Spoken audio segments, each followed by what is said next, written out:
Assalamualaikum warahmatullahi wabarakatuh.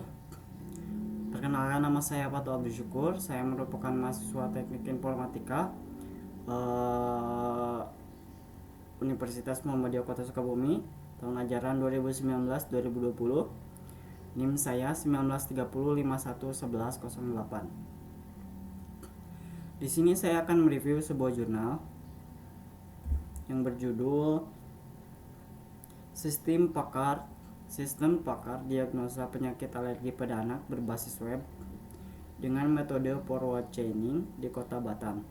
Ditulis atau penulisnya yaitu Nandan Jarti dan Roden Trisno, terbitan 2017 oleh jurnal Edik Informatika. Untuk lebih jelasnya bisa dilihat di sini. Ada judul jurnal, volumenya, tahun, penulis, reviewer, dan seterusnya. Oke, langsung saja. Yang pertama, latar belakang. Sistem Pakar merupakan sebuah sistem berbasis komputer yang menggunakan pengetahuan, fakta, dan teknik penalaran untuk memecahkan sebuah masalah yang hanya dapat dipecahkan oleh seorang pakar atau ahlinya. Dalam kasus ini, sistem pakar ini dirancang untuk memenuhi kebutuhan masyarakat akan penyakit alergi pada anak, khususnya yang ada di Kota Batam. Sistem ini memiliki basis sistem web, artinya masyarakat dapat dengan mudah mengaksesnya kapanpun dan dimanapun selama terdapat jaringan internet. Metode inferensinya yaitu metode forward chaining, yakni sebuah metode yang mencocokkan antara fakta-fakta yang ada atau yang diketahui dengan menggunakan rule if then, atau dalam pemrograman bisa disebut dengan percabangan atau pemilihan. Selanjutnya tujuan penelitian. Yang pertama, untuk mengetahui sistem pakar diagnosa penyakit alergi pada anak dengan metode forward chaining yang ada di Kota Batam. Yang kedua, untuk merancang sebuah sistem yang dapat mendiagnosa penyakit alergi pada anak dengan lebih cepat dan akurat. Terus yang ketiga, dengan menggunakan bahasa pemrograman web atau yang lebih tepatnya bahasa pemrograman PHP,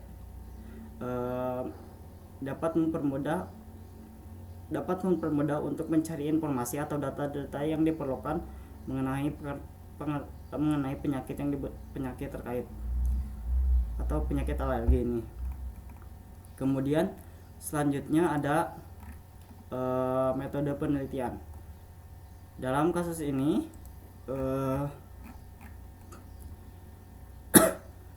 peneliti menjabarkan metode penelitiannya dalam beberapa langkah atau tahapan. Yang pertama ada identifikasi masalah dengan tujuan untuk mengetahui masalah apa yang terkait dengan penelitian ini.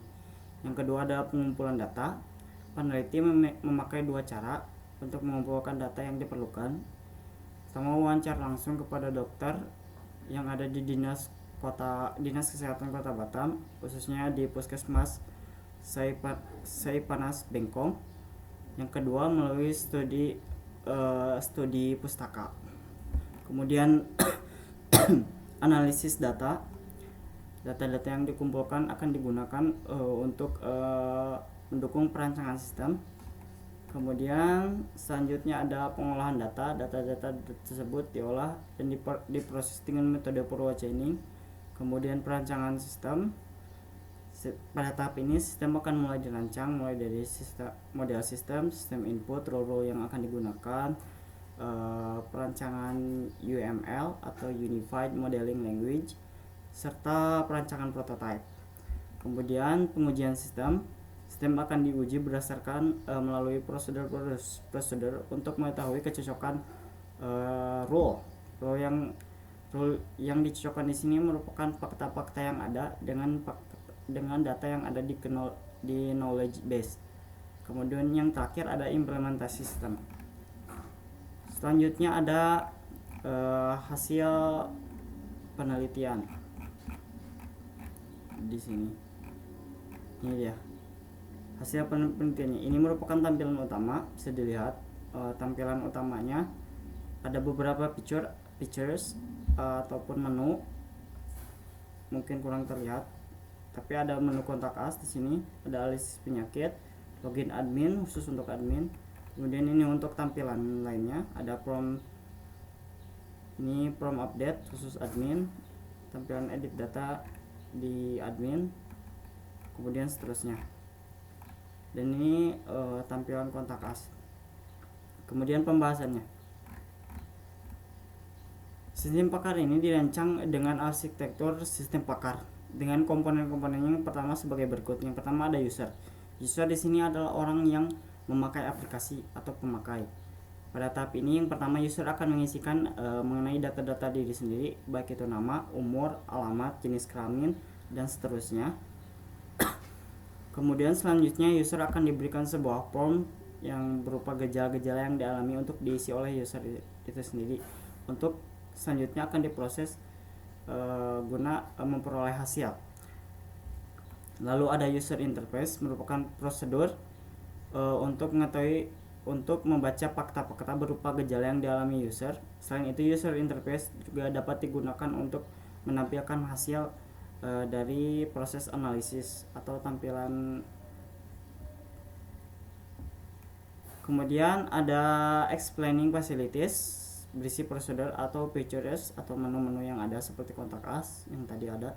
Terus ada analisis penyakit, kemudian login admin. Kemudian ada inference model inference engine atau model inferensi. Model inferensi ini adalah model penalaran berisi prosedur untuk mencocokkan antara fakta-fakta dengan aturan rule pada metode forward chaining. Kemudian ada knowledge base berisi tentang aturan-aturan atau rule, kode-kode gejala, penyakit, solusi, dan pohon keputusan. Kemudian ada database berisi semua data-data yang diperlukan dari sistem. Semua data-data yang ada itu disimpan di database, baik itu fakta penyakit, alergi pada anak, dan knowledge base atau aturan-aturan sistem Pakar ini.